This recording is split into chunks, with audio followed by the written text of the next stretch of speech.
As jy 'n liefhebber van J.R. Tolkien se Lord of the Ring en The Hobbit boeke en films is, weet jy dalk dat hy in Bloemfontein, die hoofstad van die Vrystaat, gebore was. Hy het die eerste 3 jaar van sy lewe daar deurgebring. Sy pa, 'n bankbestuurder, is daar begrawe. Gaan besoek gerus die Hobbit gastehuis in Bloemfontein. Dis net 'n paar strate weg van die eintlike geboorteplek van Tolkien, wat deur die vloede in die 1920s verwoes was. Ek wil egter nie vandag oor Tolkien spesifiek praat nie, maar wel oor hoe ons Hemelse Vader, wie se weë hoër as ons sin is, menslike interaksies beplan om verlore mense na hom toe terug te trek. Laat die volgende ware verhaal jou aanspoor om te volhard in die gebede vir jou ongeredde geliefdes. God weet hoe om hulle aandag te trek, op sy manier en in sy Kairos tyd. Bekering op sigself is 'n wonderwerk.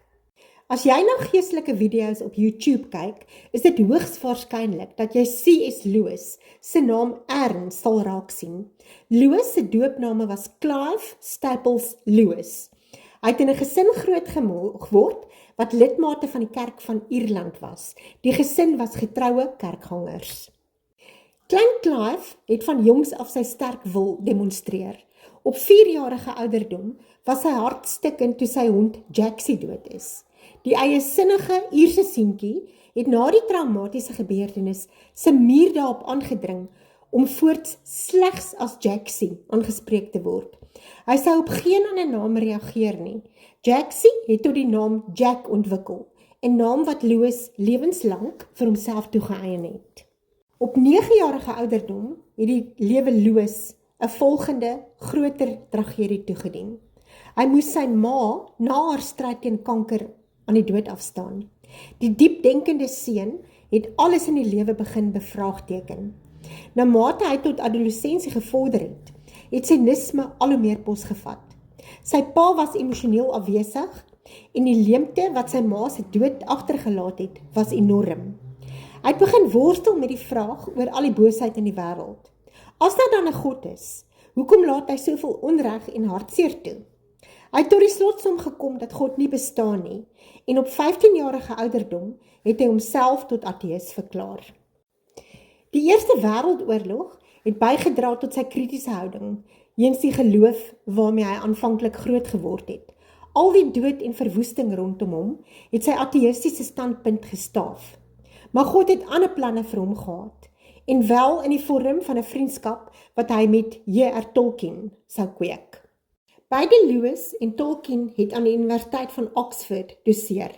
Beide dosente het 'n noemenswaardige kennis van antieke beskawings se mitologie gehad. Die fantasieskrywer Tolkien was egter 'n Christen. Hy het vele kere met Lewis oor die Christendom debatteer. Lewis het vasberade geklou aan sy siening dat die evangelie van Jesus Christus op mites gebaseer was. Daar is mense wat beweer dat daar iets soos 'n vloek van genialiteit is. Dat party mense se intellek juist die faktor is wat hulle weerhou van 'n totale oorgawe aan Jesus Christus, maar vir God is niks onmoontlik nie. Na vele ure se redenasie oor Christendom, die bestaan van God en mites, het die lig van redding uiteindelik een nag verloos deurgebreek. Lewis, Tolkien en 'n ander vriend en kollega, Hugo Dyson, nog 'n bekende in intellektuele kringe, het 'n hele nag op Addison's Walk op die gronde van Magdalen College, Oxford, geloop en oor hierdie lewensaspekte gepraat. Tolkien en Dyson was die werktuie. Heilige Gees het die finale koers rondom Lewis se hart afgebreek en die oortuigingswerk gedoen. Lewis het 'n kragtige getuie vir God se koninkryk geword. Hy sou een van die invloedrykste Christenskrywers van die 20ste eeu word.